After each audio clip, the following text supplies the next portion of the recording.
Inverter in Tanner SPICE software. These are the points I'm going to cover in this video. First of all, I will giving a brief introduction to propagation delay. Once I have covered propagation delay, then I will be telling you the first technique that how you can measure the delay directly. That is direct measurement using cursors from the output waveform on SEDIT. And the second thing, which is the most commonly used, is command based. And I will be first specifying what are the commands used for delay measurement in SPICE. And lastly, I will give you the idea about how to simulate this in software SEDIT. And once this is over, there will be live demo on the software. So first of all, what is introduction to propagation delay? So in this way, you will find out the waveforms are there. The first waveform on the top of this, your waveform is related to your input waveform. So here you can see in your input waveform, we are having your input being started somewhere at this point and maximum at this particular point. So the duration from 10% to 90% when your input is rising falls under the category rising time. Similarly, when your input actually falls from 90% to 10% is called fall time. Now coming towards the important point, that is propagation delay. So the propagation delay, you can see that your input is 50% somewhat here, you will mark here, and then your output is 50% at this. So this difference is your propagation delay. Similarly, on the falling edge, this is your propagation delay. Now, mostly, this is not going to be uniform. So one more description is this. In this waveform, I am just considered that your input is perfectly square wave. That means there is no rise time and fall time. And then on the basis of this, your propagation delay when there is high to low transition and propagation delay when there is low to high transition. And overall propagation delay is being given by T1 minus T0 for tau PHL and then T3 minus T2 for tau PLH. That is when your input is moving from high to low, your output is moving from low to high. So 50% of this and 50% of this. So this gives you T3 and T2, and this difference actually gives you propagation delay. Now overall, when you average these two quantities, this is going to be your average propagation delay. Normally, they need to be of the same magnitude, but this is not the case. They might be a little bit different. So here you can see average transition delay for the signal to propagate from input to output when the binary signal changes in the value. So first is tau PLH. It is the delay time measured when the output signal is changing from logic 0 to logic 1 state, low to high. And tau PHL is when delay time output is changing from logic 1 to logic 0 and high to low. And when we talk about these two, they are not equal. The larger value is considered as propagation delay for that logic gate. Normally, maximum of these two is your propagation delay, but sometimes a delay is a simple average of these two. So this is the case you can see. So the first thing which we are going to discuss, direct measurement using cursors. So when you simulate, you will get the output. This is being shown in the previous videos. You can get now how to measure. So on the top of this, you find out some cursor positions are there. So we are going to zoom the input waveform. So here you can see the waveform is being zoomed and your cursors are there.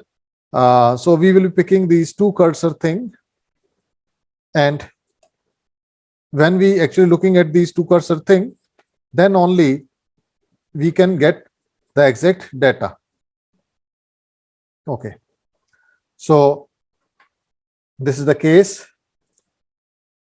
And here you can see the first cursor is being there. And when you move the cursor in this particular window at this particular point, you will see the time as well as voltage. So this is 5 volts. So it need to be somewhere at this particular point. And this is about 2.5 here in this particular region. Similarly, with the second cursor, it is going to be here. So these values will be at this particular point where you are having 2.5.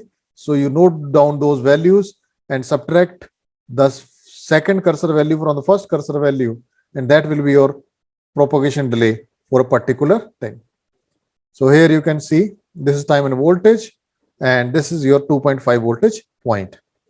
Now coming towards direct measurement using cursor. So here you can see 2 cursors are there, and in this window you can put the value somewhat here and here. So you note down this value and this value. So this gives you the value of around about 1 nanosecond delay in this case. Now this is a little bit tedious. Normally we do not resort to this because some sort of errors are being involved. So the best way is that we can use commands that can be used for delay measurement. So here you can see this is the command which we are going to use, and this is a bigger thing. So plus is being there when we move towards the next line. So this is the command we are going to use, measure. Then other parameters will be discussed one by one.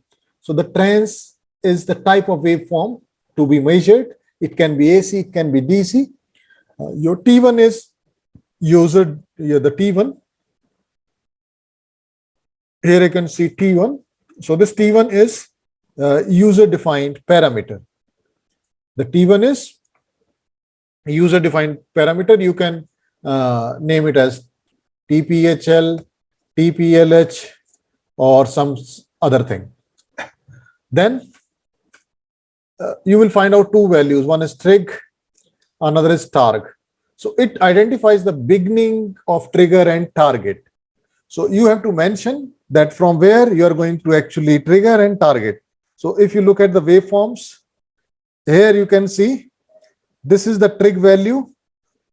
This is the trig value from where you are actually going to start. This is the trig value, 2.5, and this is the target.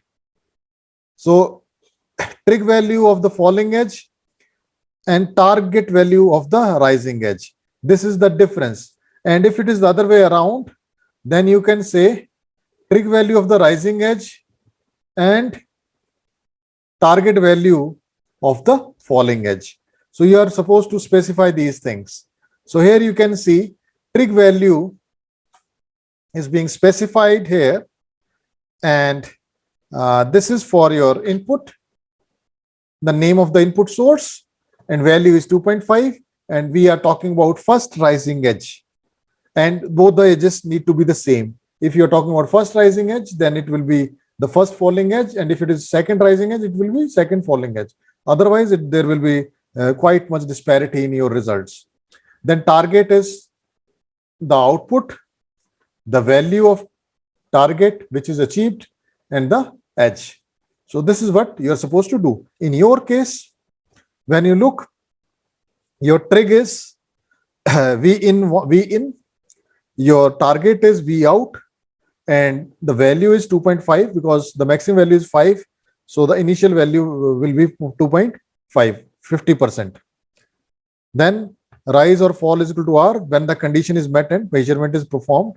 When the designated signal has risen, R rise times. So fall is F. So they need to be same. Then trig and target. Then next thing you are supposed to give is the value. Is the time for transient analysis, the frequency. For AC analysis, if you are using, it will be AC analysis, and parameter for DC analysis at which measurement is to start. So if you know this particular line, then you can easily write the expression and you can easily measure things. So once again, I will be repeating this for the entire thing. Suppose this is the waveform you are talking about. So this is your falling edge. So I will be taking the different color so that you get the better convenience. So this is the falling edge. So this is your 2.5. So trigger from here and target will be from rising. So this is first rising edge, first falling edge. So he will write fall is equal to 1 and you will write rise equal to 1. And this is your trig. So here it will be in. So you will write trig in. Then this will be target V out. So if you specify this, your waveforms will be like this and you can easily get the results. So I hope you get the idea. Now coming towards how you are actually going to do this in your software. So in software, when you are ready with your simulations, you will click on this net list. Here you can see T. It is being given here. It is T. And when you click on this, your window will be like this. And here you are going to write this particular expression. Here you are going to write a particular expression like this. So measure transient T delay. This is user defined. Trigger V input. Then value is 2.5. Then you are talking about first falling edge. And then target is V out. So, and value is 2.5 and first rising edge. So it can be interchanged depending upon if you are talking about this. So here you will be talking about first rise and first fall. In your case, you are talking about first fall and first rise. So it's up to you how you are going to consider that. So you go for that, simulate, and when you simulate it, you will directly get the delay in this particular window. In my case, it is 1.1721 nanometers. And I have already shown that when you measured with your conventional cursor method, there you get it around 1 nanosecond. It is 1.172 nanoseconds. So there is disparity. So that's why we normally prefer command prompt. And I hope you get a better idea about this. Now that how you are actually going to get this thing being done.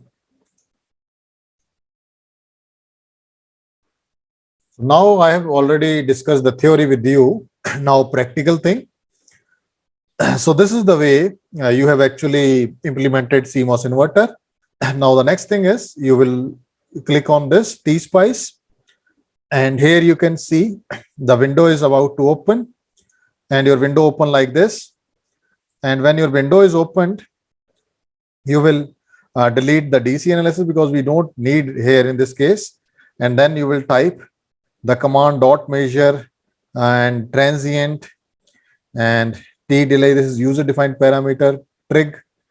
And in the end, you write the program like this. This line is very, very important. So once you have done this, then you click on simulation. So once your simulation is over, you directly get the waveforms like this. So this is your input and output waveforms, and you zoom it according to your convenience.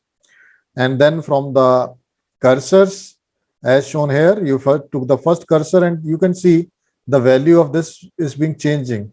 So you place it on the cursor, then you pick the second cursor at this value, and at 2.5, 344 nanoseconds, and then you subtract it, you directly get the value. So this is the one way you can easily obtain the value, but this is not a very good option for the measurement. So the best way is this way. You directly get the simulations being done for you by implementing this line, and when you simulate this, you can directly get the values. And here you can see you are getting the value of 1.172, And also we have included the power in this particular case. So this is for the day. I hope you understand it better. And for the next class, we will be covering some other topic. So thank you very much. See you in the next class. So I hope you like the video. Please like, share, and support the channel. Thank you very much, and see you next time with some other interesting video.